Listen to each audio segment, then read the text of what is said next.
The crystal chandeliers of Danvers House witnessed it all, the dazzling pinnacle of the London season and the brutal, public ruin of a debutante. Not with a whisper, but with a declaration that cut through the orchestra's melody like a shard of ice.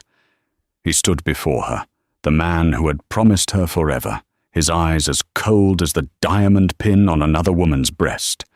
In one breath, he shattered her heart, her reputation, and her future. Fleeing the gilded cage of judgment, she didn't see the shadows she ran towards, nor the man who dwelled within them, a man far more powerful, far more dangerous, and infinitely colder than the boy who had just destroyed her. The air in the Danvers House ballroom on that sweltering June evening was thick with the scent of wilting roses and expensive perfume. It was the zenith of the 1816 London season, a year the papers had morbidly dubbed the year without a summer, due to the relentless cold and rain. Yet inside, the heat from 1,000 beeswax candles and the press of bodies made Lady Annabel Fairchild's skin feel clammy beneath her fine muslin gown. She stood beside her fiancé, Edward Finch, the Viscount Stirling, her hand resting lightly on his arm. He was, by all accounts, the most coveted match of the season, dashing, with hair the colour of spun gold, and a smile that had made every debutante's heart flutter. Every debutante but her, perhaps. Theirs was an arranged match, a sensible union between her father's respectable, if not overly wealthy, baronetcy and Edward's viscountcy. Annabel had accepted it with the quiet grace expected of her. She did not love him, not in the way the novels described, but she was fond of him. She believed they could build a life of mutual respect and gentle affection. She believed he was a man of honour. She was a fool. "Annabel, my dear," Edward said, his voice a low murmur against the swell of the string quartet. He guided her toward a small alcove, partially hidden by a monstrous fern. "We must speak." A knot of unease tightened in her stomach. His smile didn't reach his eyes, which kept darting over her shoulder into the throng. "Is something amiss, Edward?" He let go of her arm and took a small step back, a fractional distance that felt like a chasm. "Something has changed. A matter of great importance has come to light." Annabel's gloved hands clasped in front of her. "A family matter? Is your father well?" "My father is perfectly fine," he said impatiently. "This concerns us. Our engagement." The music seemed to fade, replaced by the frantic pounding of her own heart. She saw who he was looking at now. Across the room, near the refreshment table, stood Isabel Croft, the daughter of a shipping magnate whose staggering fortune was the subject of endless gossip. Isabel was beautiful in a sharp, brittle way, her red hair a fiery beacon, her gaze fixed on them with an expression of undisguised triumph. She was wearing a new diamond necklace that glittered with cruel intensity. Annabel's blood ran cold. "What about our engagement, Edward?" He couldn't meet her eyes. He straightened his cravat, a nervous gesture she'd never seen from him before. "As a man of honour, I find I cannot proceed with a union that is not based on the truest of affections." The words were so preposterous, so utterly false, that a hysterical laugh almost escaped her. A man of honour? Truest affections? Their engagement had been a negotiation of assets and titles from the very beginning. "I do not understand," she whispered, though she understood perfectly. "I am to be married to Miss Croft," he said, the words finally tumbling out in a rush. "Her father has been most generous. My family's debts. You understand. It is a matter of duty." He called it duty. He stood before her, a woman whose hand he had held just moments before, whose future was irrevocably tied to his, and called his betrayal duty. The humiliation was a physical blow, stealing the air from her lungs. It wasn't just the broken promise, it was the audience. Lady Jersey, one of the patronesses of Almack's, was watching with her lorgnette raised. Lord Alvanley was whispering something to his companion, a sly smile on his face. The entire world was watching her fall. "You do this here," she managed to say, her voice trembling. "In front of everyone."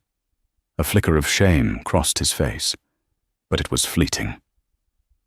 "It is better to be swift, to avoid any prolonged misunderstanding." He then delivered the final, killing blow. "My engagement to Miss Croft will be announced in the Morning Post tomorrow. It is already done." It was done. Her life, as she knew it, was done. She was no longer the respectable fiancée of a viscount. She was the jilted woman, the object of pity and worse, of scorn, a damaged good on the marriage mart. Tears burned behind her eyes, hot and sharp. She would not give him the satisfaction of seeing her cry. Not here, not in this room full of vultures. With a strength she didn't know she possessed, she lifted her chin. "I wish you joy, my lord," she said, her voice a brittle whisper. She turned before he could reply, her movements stiff and jerky. She did not look at the sea of faces, but she could feel their eyes on her, 100 tiny daggers piercing her pride. She saw her mother across the room, her face a mask of confusion that was slowly twisting into horror as the whispers reached her. Annabel couldn't face her. She couldn't face anyone. She had to escape. Pushing past a bewildered dowager and a startled young officer, she fled. She didn't stop in the foyer to wait for her maid or her carriage. She pushed open the heavy oak doors of Danvers' house and stumbled out into the night. The cold, damp air was a shock after the ballroom's oppressive heat. A fine mist was falling, turning the cobblestones of Grosvenor Square into slick, treacherous mirrors that reflected the gaslights. Her thin satin slippers were no match for the damp ground. She gathered her skirts and ran, heedless of the mud that splattered her pristine white hem. The tears she had held back so fiercely now fell freely, hot tracks on her cold cheeks. She ran blindly, desperately, away from the light, the music, the whispers, and the ruin of her life. Her foot slipped on a wet stone, her ankle twisted, and with a cry of pain and despair, she pitched forward, her world tilting into darkness. But she did not hit the ground. Strong, unyielding arms caught her. It was not a gentle embrace, but a hard, arresting stop, as though she had run into a wall of granite. One arm clamped around her waist, the other steadying her shoulder. The man who held her was impossibly tall, a monolith cloaked in the blackest wool, blocking the dim light of the street lamp. Shaking, sobbing, she looked up and found herself staring into the coldest, most formidable face she had ever seen. It was a face of sharp angles and aristocratic severity, dominated by eyes the color of a winter storm. There was no softness in them, no pity, only a chilling, assessing stillness. She knew who he was. Everyone knew him. Alistair Beaumont, the Duke of Blackwood. The Winter Duke, they called him in hushed tones. A man who had buried his heart with his first wife years ago and haunted London society like a ghost, his wealth and title matched only by his profound, unapproachable coldness. And she, Lady Annabel Fairchild, had just fallen, weeping and ruined, directly into his arms. Alistair Beaumont, the Duke of Blackwood, did not attend social functions. He found them to be a tedious parade of false smiles, vapid conversation, and grasping ambition. He was in attendance at the Danvers ball for one reason only: a missive from his solicitor, a Mr. Thompson, insisting that a brief appearance was necessary to dispel rumours of his complete seclusion, which were apparently affecting his investments on the exchange. So he had come, endured 30 minutes of it, and was now making his escape. He had just stepped from the suffocating heat of the house into the cool night air when the woman came stumbling out. He recognized her instantly. Lady Annabel Fairchild. He had noted her earlier in the evening, a quiet, elegant figure with intelligent eyes, a stark contrast to the giggling debutantes surrounding her. He had also noted her fiancé, Viscount Stirling, a peacock of a man whose debts were almost as legendary as his charm. Now, she ran from the ballroom as if the devil himself were at her heels. Her hair, once immaculately pinned, was coming undone, and her face was a mask of pure anguish. He watched, a dispassionate observer, as she navigated the treacherous cobblestones. It was inevitable that she would fall. When she did, he moved without conscious thought. It was an instinct he thought long dead, the impulse to protect. He caught her, his arms easily absorbing the slight weight of her. She felt as fragile as a bird in his hands, trembling uncontrollably. Her sobs were raw, uninhibited, the sound of a heart breaking apart. She looked up at him, her wide, tear-filled eyes the color of moss after a rain. Recognition dawned, followed by a fresh wave of horror. To be seen in such a state was one thing. To be seen by him was another entirely. "Your Grace," she stammered, trying to pull away, but her twisted ankle gave way beneath her. She winced, biting her lip to stifle a cry of pain. "You are injured," Alistair stated. It was not a question. His voice was deep and resonant, but utterly devoid of warmth. He held her fast, his grip firm but not unkind, preventing her from putting weight on the injured foot. "It is nothing. I beg your pardon. I must go." She was desperate to flee, to disappear into the mist and lick her wounds in private. "You will do no such thing in this state," he said, his tone leaving no room for argument. He scanned the chaotic street, where carriage drivers shouted for position. Her family would not emerge for some time. Leaving her here, alone and distraught, was not an option. It was untidy, and, a small, unbidden part of him admitted, it was cruel. Before she could protest further, he swept her up into his arms. Annabel gasped. The world tilted again, but this time it was controlled. She was cradled against a chest that was as hard and unyielding as his reputation suggested. The fine wool of his coat was damp from the mist and smelled faintly of sandalwood and cold night air.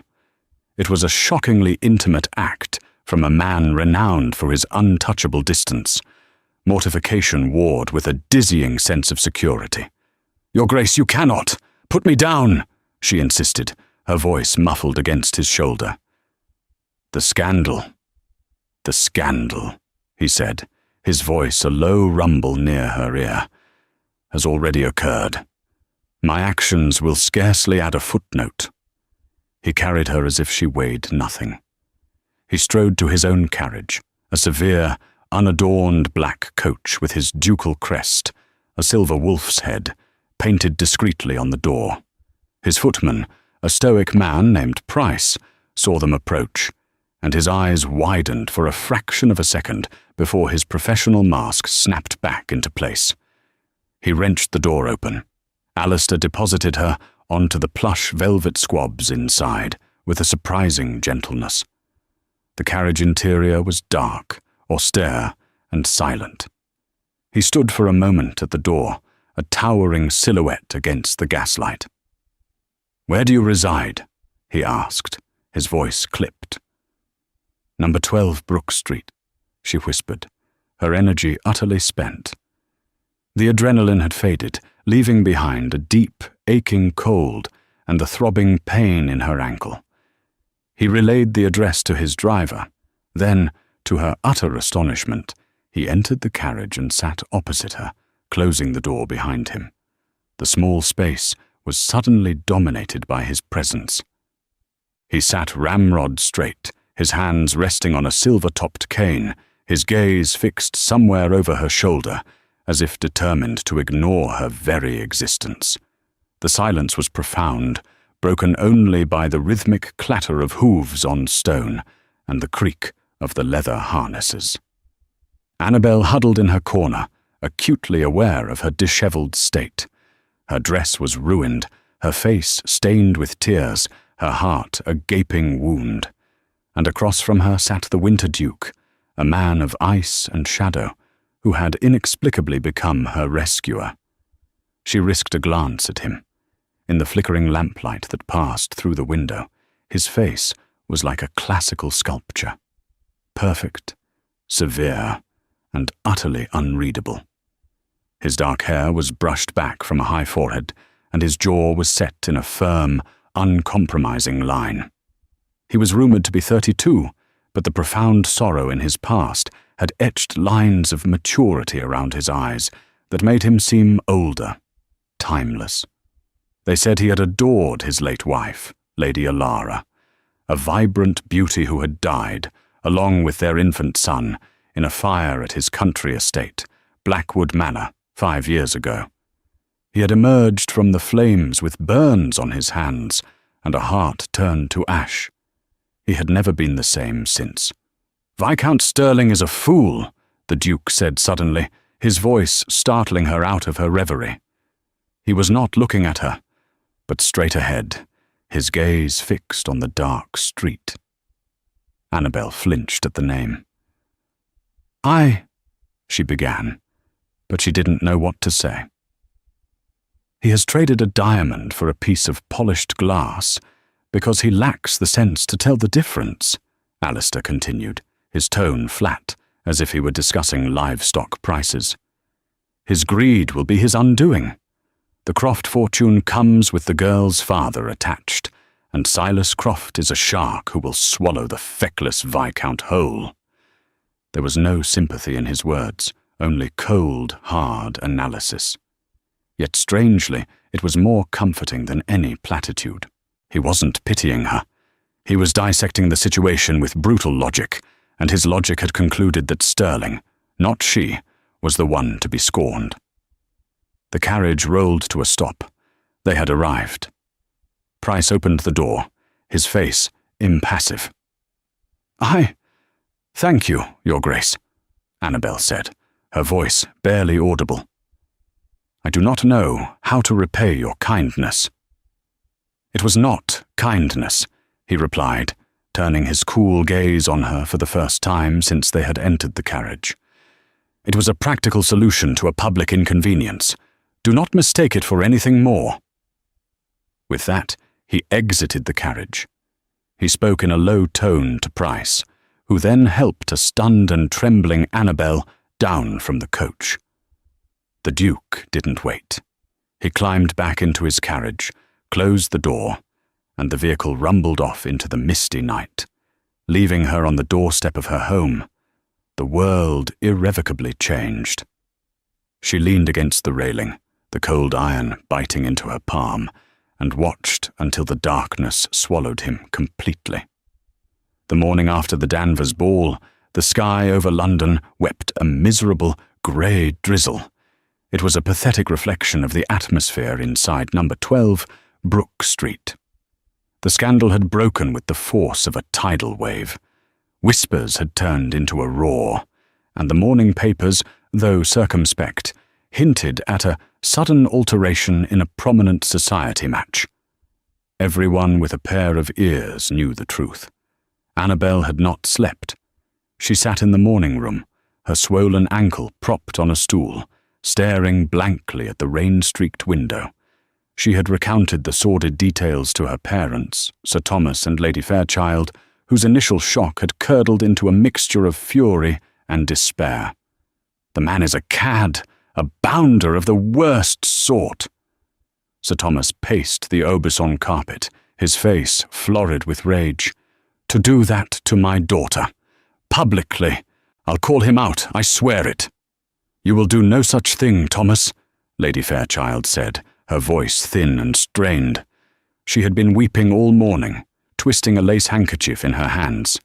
A duel would only cement the scandal. Think of Annabel. Her reputation is in tatters. And it was.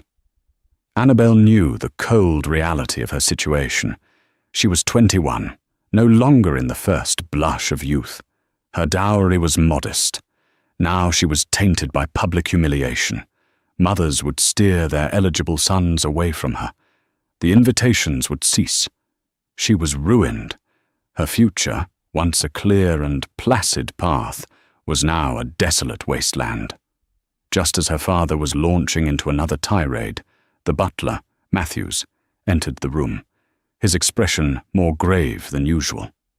"Begging your pardon, Sir Thomas," he said, his voice low. "A visitor. His Grace, the Duke of Blackwood." A stunned silence fell over the room. The three of them stared at the butler as if he had announced the arrival of the Prince Regent himself for tea. "The Duke of Blackwood?" Sir Thomas repeated, dumbfounded. "Here? Are you certain?" "His carriage is at the door, sir. He asks for a private word with you." Sir Thomas exchanged a bewildered look with his wife. He straightened his waistcoat, ran a hand through his thinning hair, and strode from the room. Annabel's heart began to hammer against her ribs. Why would the Duke be here? Her mind raced.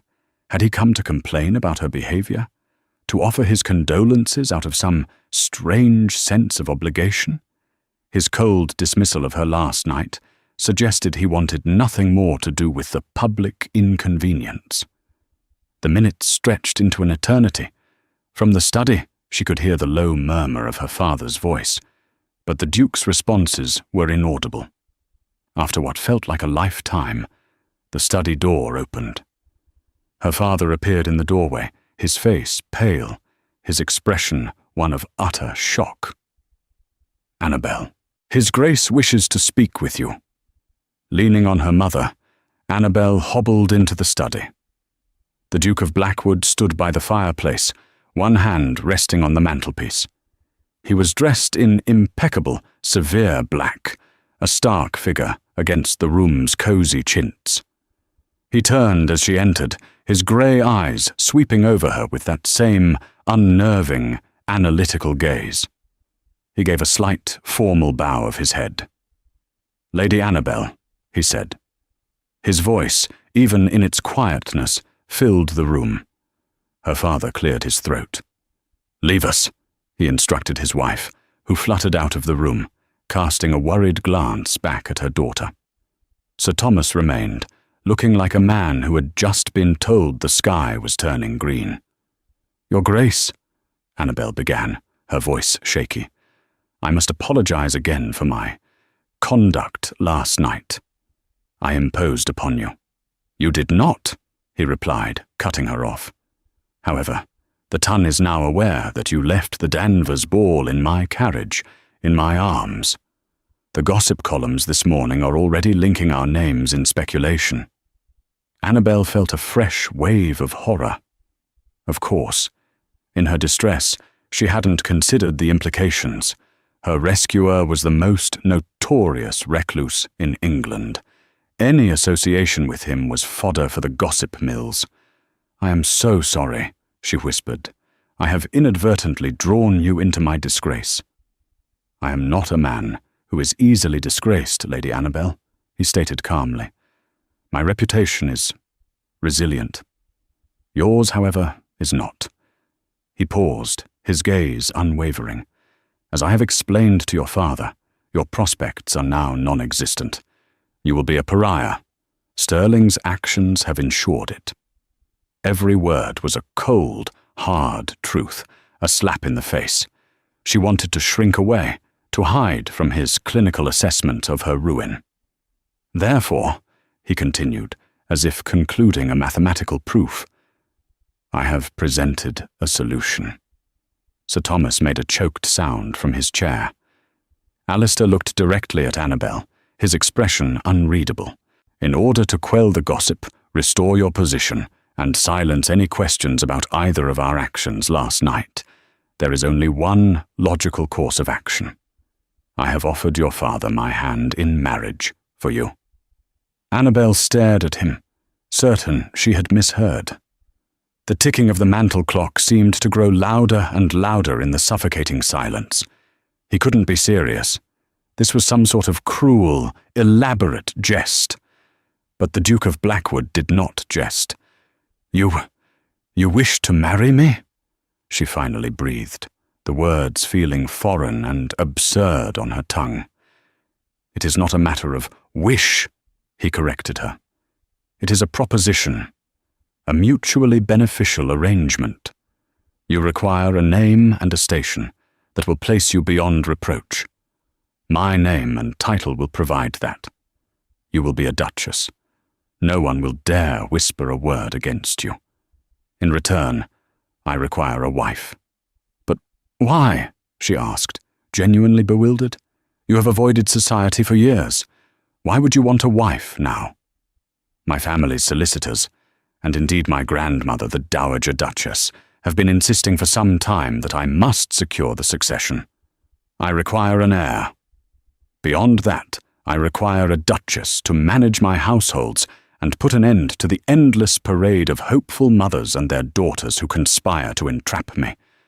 A wife, particularly one who understands from the outset that this is a partnership and not a love match, would be efficient." Efficient.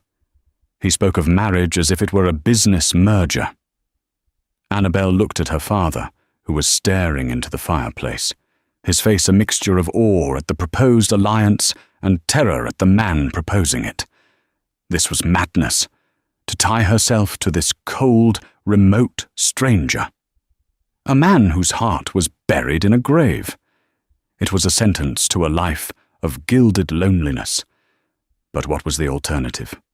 A slow social death, a life as a spinster aunt, living on the charity of her family, forever marked by Edward's betrayal, an object of pity and cautionary tales. Alistair seemed to read the conflict on her face. "I will be clear, Lady Annabel. I am not offering you affection. I am not offering you romance. The part of me capable of such things is gone. I will offer you my name, my protection, and my absolute respect. You will be the Duchess of Blackwood, with all the power and autonomy that title affords. Your life will be your own, with no emotional demands from me.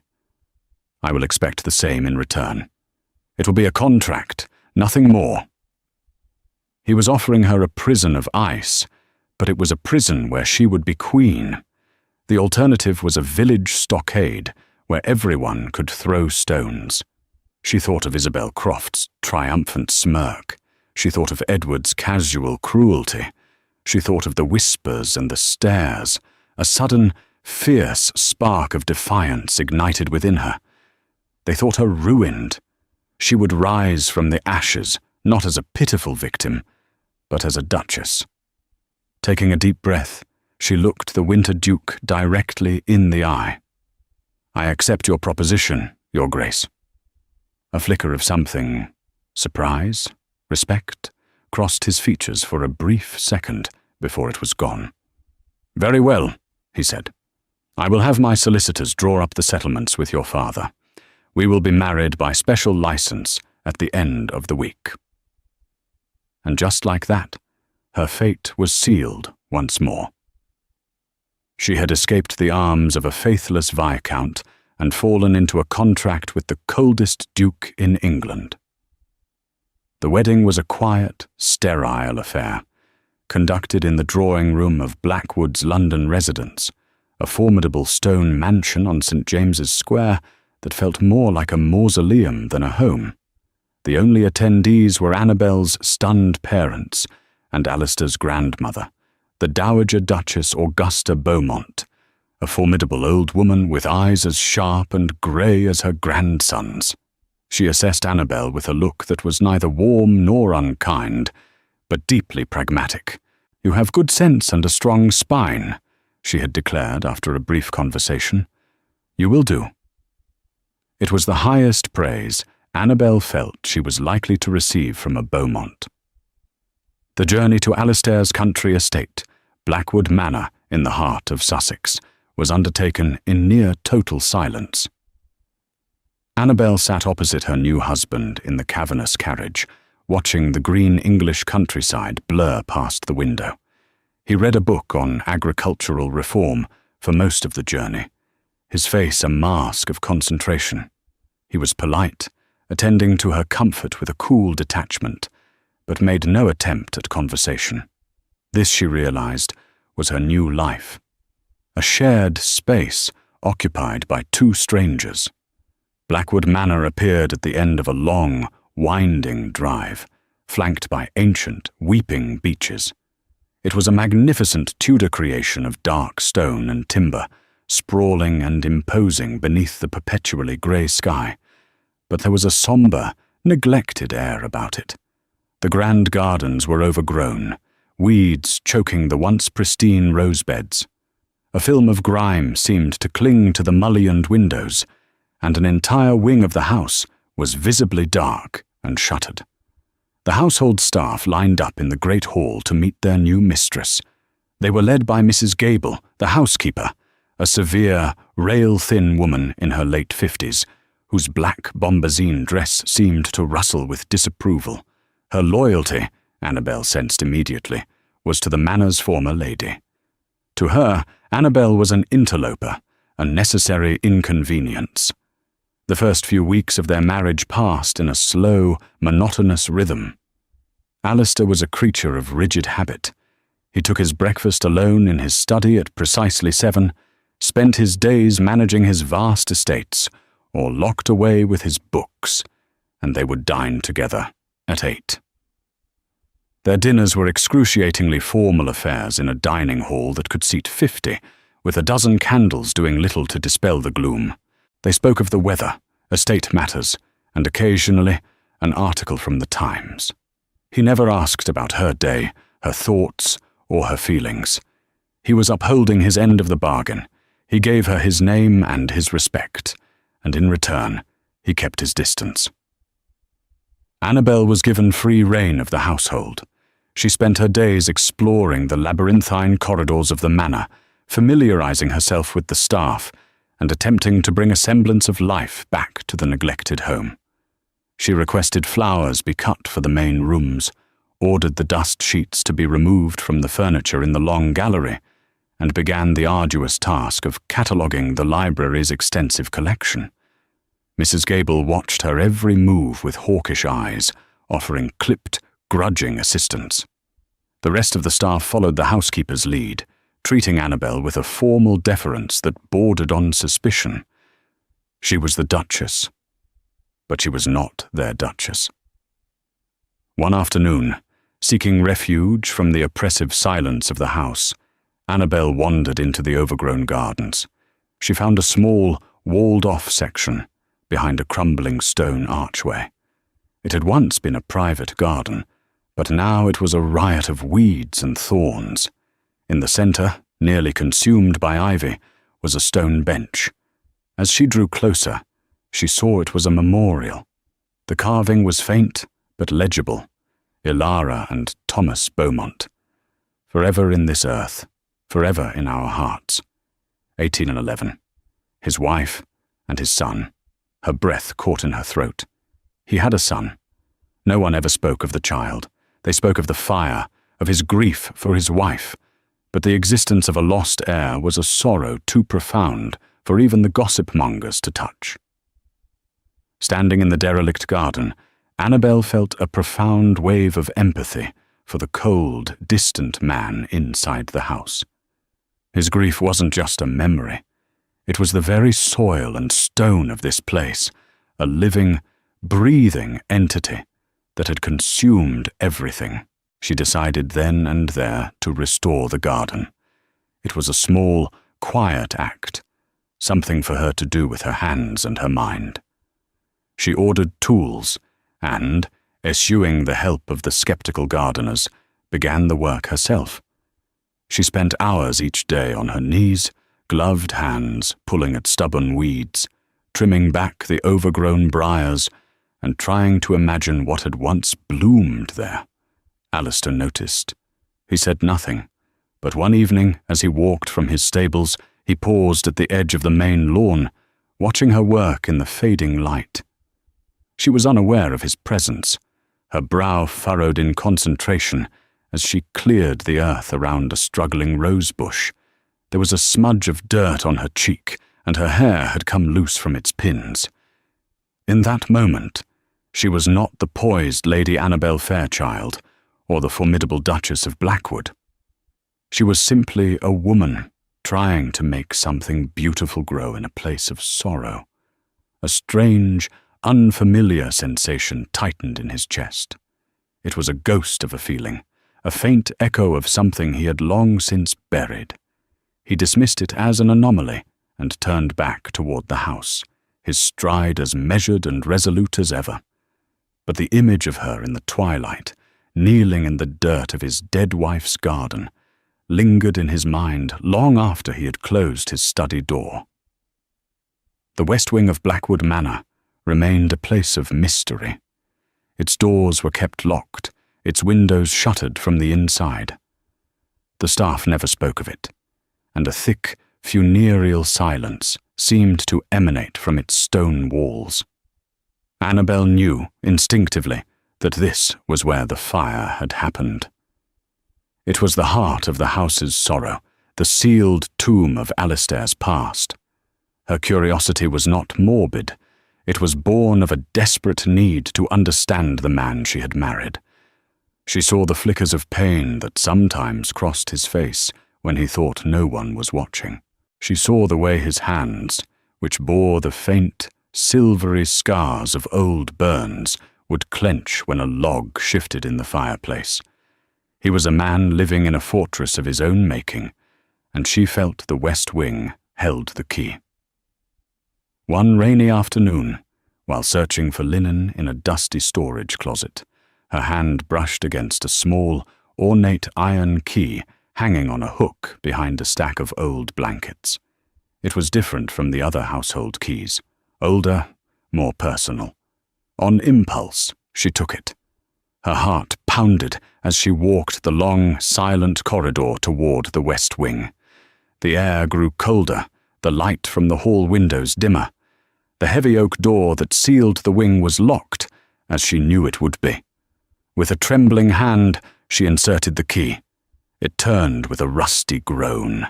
The door swung inward, releasing a sigh of stale, smoky air. The darkness inside was absolute. Annabel hesitated for only a moment before retrieving a candelabra from a nearby hall table and stepping across the threshold. The wing was a time capsule of tragedy. The fire had been contained mostly to the upper floor, but the entire section was ruined by smoke and water. Soot stained the damask wallpaper in ghostly patterns. Furniture stood shrouded in white cloths, like spectres in the gloom. The smell of old smoke and damp decay hung heavy in the air. She moved slowly, her candlelight casting dancing shadows on the walls. She passed what must have been a sitting room, its furniture arranged for a conversation that never happened. Then she came to a set of double doors. This room had been the epicenter. The doors were charred, the ceiling above blackened and collapsed in places. This must have been the nursery. A wave of nausea and sorrow washed over her, so strong it made her dizzy. She backed away, unable to look any longer. She turned to leave, but a glint of gold from a smaller, adjoining room caught her eye. It was a lady's bedchamber, less damaged than the rest of the wing, and on the wall, untouched by the smoke, hung a portrait. Annabel raised her candle. It was a painting of a woman and a small child. The woman was breathtakingly beautiful, with hair like spun copper and a smile that lit up the canvas. She held a baby boy, wrapped in a blue blanket, whose tuft of dark hair and serious grey eyes were a perfect miniature of his father's. This was Ilara, and little Thomas, the life Alistair had lost. There was such joy, such love captured in the oil paint that it felt like a physical blow. This was the warmth that had been extinguished, leaving behind the winter. "What are you doing here?" The voice, sharp and cold, cut through the silence. Annabel whirled around, her heart leaping into her throat. Mrs. Gable stood in the doorway, her face a thunderous mask of fury. "This wing is forbidden," the housekeeper snapped, her voice trembling with rage. "You have no right." I found the key," Annabel stammered, feeling like a trespassing child. "I'm sorry, I didn't mean to intrude." "Intrude?" Mrs. Gable's rigid control finally broke. Tears welled in her eyes, shocking Annabel. "This is not a place for idle curiosity. This is a grave. This was her room. My lady's room." The housekeeper stepped forward, her gaze fixed on the portrait. Her shoulders slumped, and the anger drained away, replaced by a grief so profound it seemed to age her a decade. "She was like sunshine in this house," Mrs. Gable whispered, more to the portrait than to Annabel. "She filled it with laughter." "And the master? He was a different man then." He smiled. "I haven't seen him truly smile since that night." Annabel stood perfectly still, listening. "The fire started in the nursery," Mrs. Gable continued, her voice thick with unshed tears. "A stray ember from the hearth. It was so fast. His Grace was in London on business. He rode all night, half killing his horse when he got the news. He ran into the flames himself. The staff had to pull him out. He tried so hard to reach them." She wiped a tear from her cheek with the back of a bony hand. "He blames himself. He believes if he had been here, he could have saved them. Nothing I say can convince him otherwise." Here, in this ruined, forgotten place, Annabel finally understood. Alistair's coldness wasn't malice or arrogance. It was a penance, a shell of guilt and grief so thick he thought he could never break through it. He wasn't just mourning his family, he was punishing himself for their loss. Instead of offering pity, which she knew would be rejected, Annabel spoke softly. She was beautiful. And the baby. He has his father's eyes. Mrs. Gable looked at Annabel, really looked at her, for the first time. She saw not a usurper, but another woman, standing in a place of great pain, her face filled with genuine, quiet empathy. "Yes," the housekeeper said, a fragile truce forming between them. "He does." From that day on, something shifted.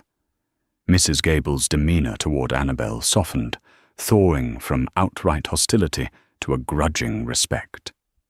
She began to volunteer information about the running of the household, even offering a clipped suggestion about which flowers Ilara had preferred for the memorial garden. Annabel, emboldened, redoubled her efforts. She worked in the garden with a new sense of purpose, not just to pass the time, but to bring life back to a place of death. She started small, but her changes radiated outward. She opened curtains in rooms that had been shuttered for years, letting in the sunlight. She discovered Alistair's abandoned passion for music, and one evening sat at the dusty pianoforte in the music room and began to play a soft, melancholic piece by Mozart. Alistair was walking past the open door on his way to his study when the music reached him. He froze. No one had played that pianoforte since Ilara. He stood in the shadows of the hallway, listening, as the clear, simple notes filled the silent house. It was not his wife's passionate, fiery style, but something quieter, more thoughtful. Yet it was music. It was life. He did not enter the room. He did not acknowledge that he had heard. He continued to his study and closed the door. But that night, as he sat staring into his fireplace, the cold, hard knot of grief in his chest felt, for the first time in 5 years, infinitesimally looser. The London season, with its endless cycle of balls and routs, was a distant memory at Blackwood Manor. Annabel had found a quiet, if lonely, contentment in her new life. The memorial garden was beginning to bloom with hardy lavender and winter roses. Her relationship with Mrs. Gable had settled into one of mutual, unspoken respect. And while her husband remained a distant star in her universe, she occasionally caught him watching her with an expression she couldn't quite decipher. The silence between them was no longer excruciating. It was simply a space they shared. But the past was not finished with her. A letter arrived one morning on a silver tray, its seal a familiar crest that made Annabel's stomach clench. It was from Isabel, the new Viscountess Stirling. The letter was a masterpiece of passive aggression, a gloating invitation to a house party at Stirling Park, the Viscount's ancestral home. "We would be so honoured," Isabel wrote, "if you and His Grace the Duke would join us. It has been too long, and we must show everyone that there are no hard feelings." It was a trap, a public stage for Isabel to flaunt her victory. Annabel's first instinct was to burn the letter, but to refuse would be seen as weakness, a sign that she was still wounded. She was a duchess now. She would not hide. She found Alistair in the library. She held out the letter without a word.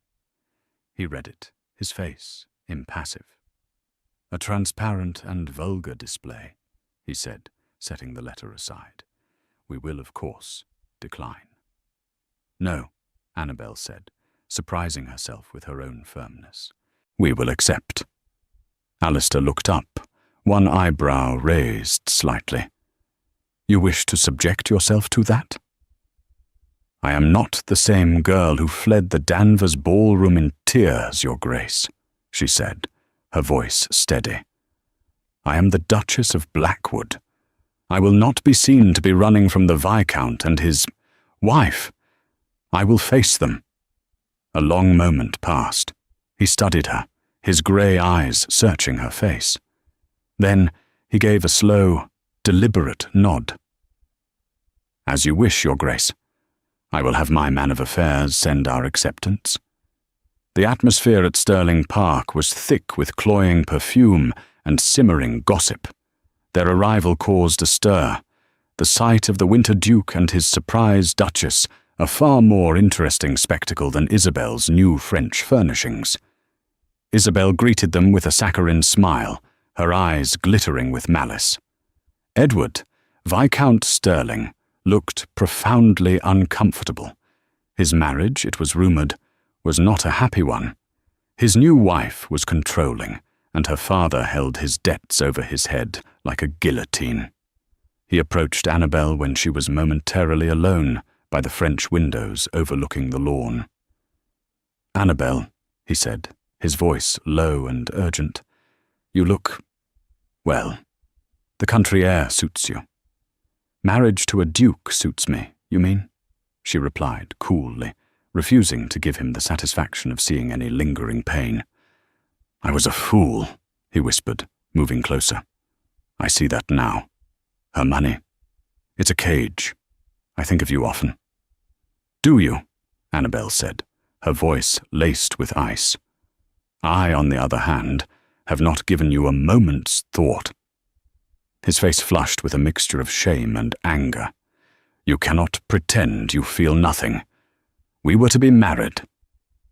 You dissolved that bond, my lord, in the most public and humiliating way imaginable. You have no right to speak to me of feelings."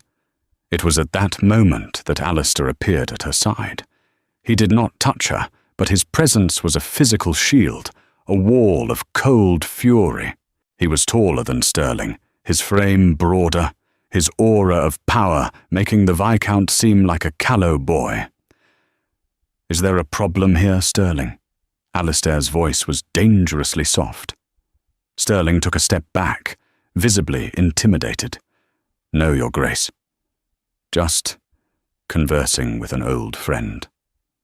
"My wife is not your friend," Alistair stated, his gaze like chips of ice. and I would advise you to direct your conversations elsewhere for the remainder of our stay." The public confrontation, though quiet, sent ripples through the room. Edward retreated, his face pale with humiliation. For the rest of the evening, Annabel felt Alistair's presence constantly near her, a silent, watchful guardian. The final confrontation came 2 nights later, during the grand ball that was the centerpiece of the house party. Sterling, having fortified himself with brandy, cornered Annabel in the library while she was searching for a book to escape the noise. "You think you've won, don't you?" he snarled, blocking her exit. "Hiding behind that cold fish of a duke. He doesn't love you. He married you out of pity and convenience. Everyone knows it." "His reasons are his own," Annabel said, trying to push past him. "Let me pass, Edward." He grabbed her arm. "Not until you admit you made a mistake. You could have been happy with me, if you'd only had a larger dowry. Unhand my wife." The command was spoken from the doorway. It was not loud, but it cut through the room with the finality of a death sentence. Alistair stood there, his face a mask of glacial rage. He had never looked more like the Winter Duke, and for the first time, Annabel saw that the coldness was not an absence of feeling, but a tightly controlled inferno.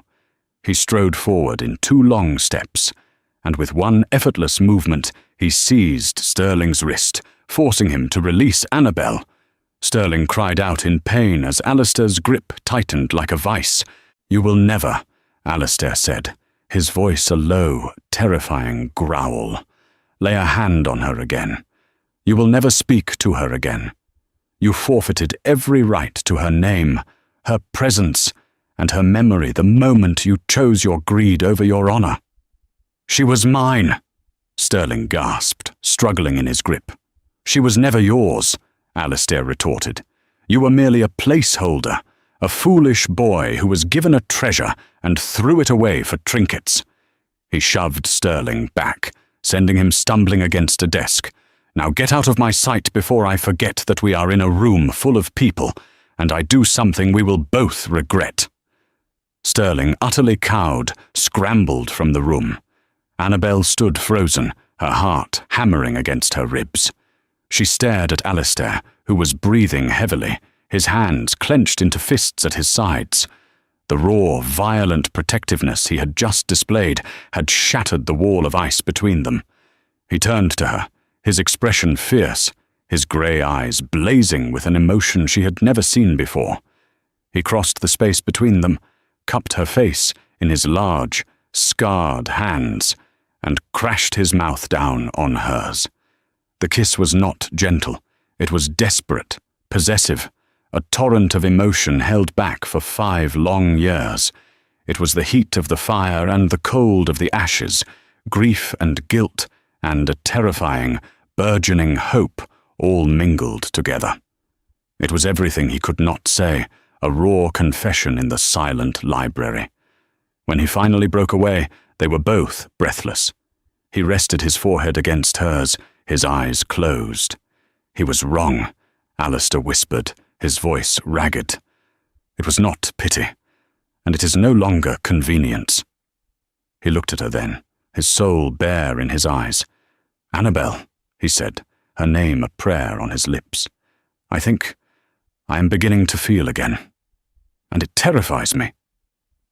They returned to Blackwood Manor not as master and mistress, but as 2 souls shaken by a truth too powerful to ignore. In the quiet morning room, Alistair stood stiffly, the Winter Duke trying to reassert control over the man who was breaking free. "Annabel," he began, his voice strained. "My conduct was a breach of our agreement." She closed the distance between them, refusing to let him retreat behind his walls of ice. "Was it?" she asked softly. "Or was it the first honest moment we have shared?" She took his scarred hand, her touch gentle but firm. "You are not a broken man, Alistair. You are a man who has survived. For years you have lived in a locked room of grief. but you do not have to stay there. Loving again is not a betrayal of the past. It is proof that your heart has survived too. His composure finally crumbled. Tears he had denied for 5 years traced paths down his face. "You brought sunlight back into this house," he whispered, his voice thick with emotion. "You brought it back to me. Our marriage began as a contract, but I am, against all reason and resistance, falling in love with you." "And I with you," she answered, her own tears falling freely as she reached up to cup his face. The kiss that followed was not one of desperate passion, but of profound, gentle promise. It was the feeling of a long winter finally ending, a quiet pledge made between two people who had found in each other a reason to heal. Spring, at long last, had arrived at Blackwood Manor. And so, the lady who fled a ballroom in tears found not just a sanctuary, but a love far deeper and more resilient than the shallow affections she had lost. Her fall from grace led her straight into the arms of a man who seemed made of ice, only to discover a heart capable of immense warmth, waiting to be rekindled. Their journey wasn't a fairy tale of instant passion, but a real and raw story of healing. It was about finding the courage to pull weeds from a garden of sorrow, to unlock the doors of a haunted past, and to learn that a second chance at love doesn't erase the first, but honors the heart's incredible ability to grow again. If their story of love rising from the ashes of heartbreak and scandal touched your heart, please show your support. Hit the like button. Share this video with a friend who appreciates a tale of true romance. And most importantly, subscribe to our channel for more stories that bring history and heart to life. What was your favorite moment in Annabelle and Alistair's journey? Let us know in the comments below.